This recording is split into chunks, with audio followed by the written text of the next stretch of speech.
Europe 1. Jean-Marc Morandini pour le Grand Direct des médias. Et les téléflingueurs sont de retour ce matin sur Europe 1 pour parler des infos médias du moment. Avec nous, Eva Rock, chef des infos à Télé 7 jours, bonjour. Bonjour. Benjamin Rabier, bonjour. Journaliste à Télé Loisirs, Télé 2 semaines et TV Grande Chaîne, le dernier ferme la porte. Et Eric Floux, bonjour.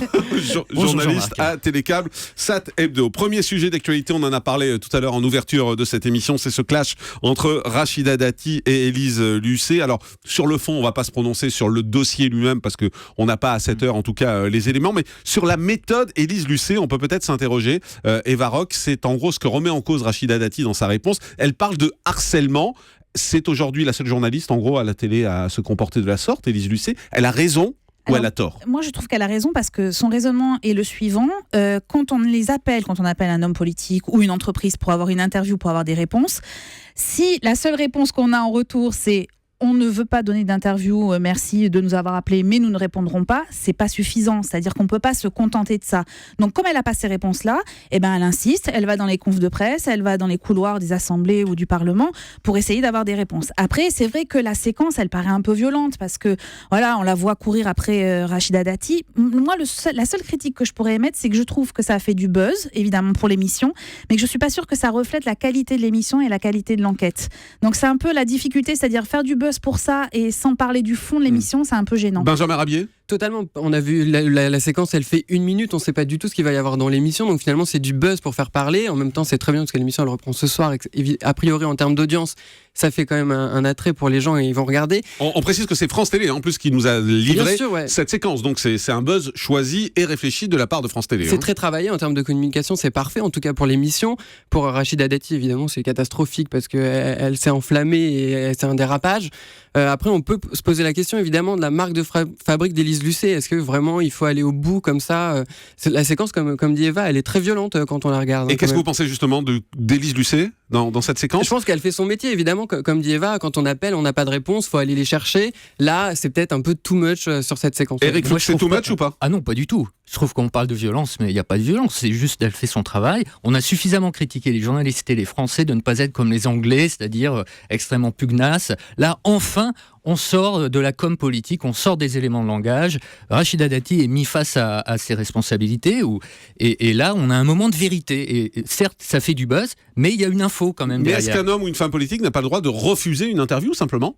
Ben non, plus maintenant. Ah bon? Bah écoutez, il faut surtout comme elle est interrogée dans le cadre de ses fonctions de députée, donc c'est quand même de l'argent public et on a le droit d'avoir une réponse en ça. Ça serait pas la même chose si c'était sur une question de sa vie privée où là on pourrait comprendre qu'elle ne veuille pas répondre. Mais là en l'occurrence c'est pas ça et on a le droit d'avoir des réponses sur ce sujet-là. Autre fait d'actualité pendant ce week-end, ce sont les changements à la tête d'ITélé. Ça a fait beaucoup de remous. Ça s'est passé vendredi. Les 2 dirigeantes d'ITélé ont été remerciées par Vincent Bolloré, ont été remplacées. Eva Rock, est-ce que c'est surprenant ce qui est en train de se passer? Ou finalement Vincent Bolloré dit voilà, on n'arrive pas à avoir de résultats sur iTélé parce que la chaîne reste à la traîne derrière BFM TV, il faut changer. Il continue dans sa lancée de tous les changements. Je veux dire, le changement de nom des chaînes laissait pressentir aussi qu'il allait avoir aussi des changements à la tête des chaînes et je pense que c'est que le début. Là, effectivement, il commence par iTélé parce que c'est assez problématique. Ils courent toujours après BFM et ils ont bien du mal à rattraper le retard. Après, les changements, donc on sait qui remplace Céline Pigalle et Cécile Ragueneau, puisqu'on a parlé de Guillaume Zeller qui a été nommé. En revanche, d'après ce que disent les salariés qui ont eu leur première rencontre avec ce nouveau dirigeant, il n'y avait pas de projet éditorial.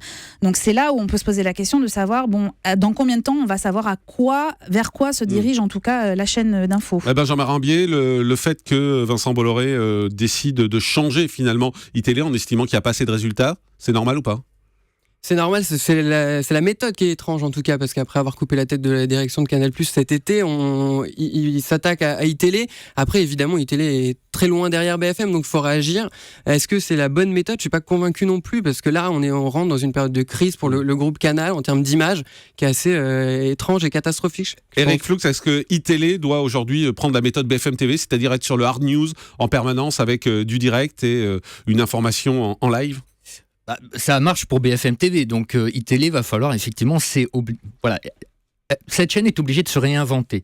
Maintenant, d'après ce que j'ai lu dans Le Monde sur la personnalité du nouveau directeur de la rédaction, c'est quelqu'un qui apparemment est à droite, ce qui n'est pas du tout un défaut ou un problème, mais voilà, plutôt une droite assez dure. Pendant longtemps, on a dit qu'iTélé était à gauche. Voilà, exactement. Donc là, c'est quelqu'un... moi, je vous fais une pas une prédiction, mais je pense que Éric Zemmour va revenir sur iTélé. Très bien. Voilà. Eh bien, en tant que chroniqueur. Hein. En tant que chroniqueur, il avait été viré, je pense qu'il pourrait revenir. On verra ça. Le grand journal de retour ce soir à 18h50 avec Maïtena Birabin. C'est la 12e saison. Autour d'elle, Augustin Trapenard, Cyril Eldin, Mouloud Achour, Lorraine Bastide, ex-journaliste de Elle. Il n'y aura plus de Miss Météo. Voilà comment on peut résumer tout ça. C'est Manuel Valls, le premier invité ce Mouloud soir. Achour, on n'est pas sûr parce que si vous regardez bien la photo de rentrée qui a été diffusée dans les médias aujourd'hui, il n'apparaît pas sur la photo. Bon, donc apparemment, il y a encore quelques interrogations. On y croit, cette nouvelle formule ? Moi, j'y crois beaucoup. Hein. Alors après, ils ont gardé que le nom, mais après, ils changent tout. Je crois énormément en Maïtena.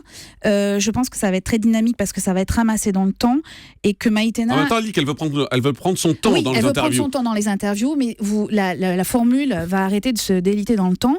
Le JT sera intégré à cette nouvelle formule.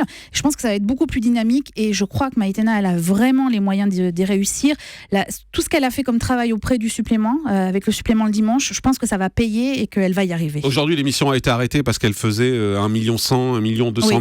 Benjamin Rabier, vous avez le sentiment qu'elle peut arriver à ce chiffre-là ce soir et dans la soir, semaine en tout cas, en plus, avec Manuel Valls en premier invité, il y a évidemment un effet de curiosité. Après, moi, je ne crois pas du tout au grand journal 12e saison.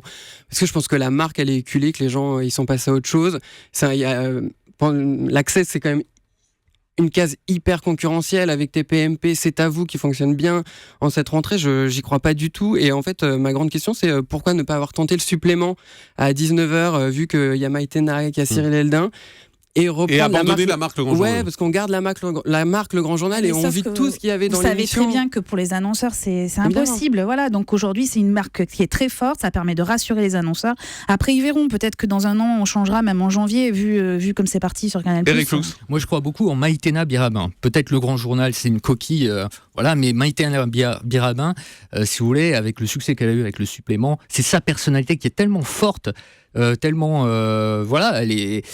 fait des coups quoi avec François Hollande, etc. Donc je pense que tout va reposer sur elle. On verra d'ailleurs dans la semaine, on va suivre ces chiffres bien évidemment sur Europe 1. Les Guignols sans PPD avec une nouvelle formule, des Guignols qui n'arriveront pas avant le mois d'octobre. Moi, ça sent la mort programmée. Et encrypté.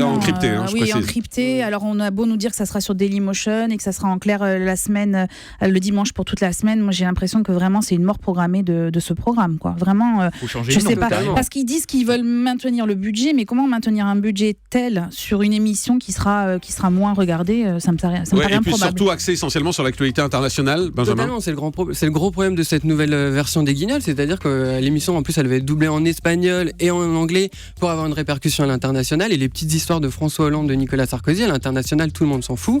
Ils vont devoir parler de stars people comme je sais pas Kim Kardashian pour intéresser le grand public et en tout cas le public d'internet. C'est pas du tout les Guignols. Allez, on fait une pause, on se retrouve dans un instant, reste avec nous. Faites le taire avec Tom Villa.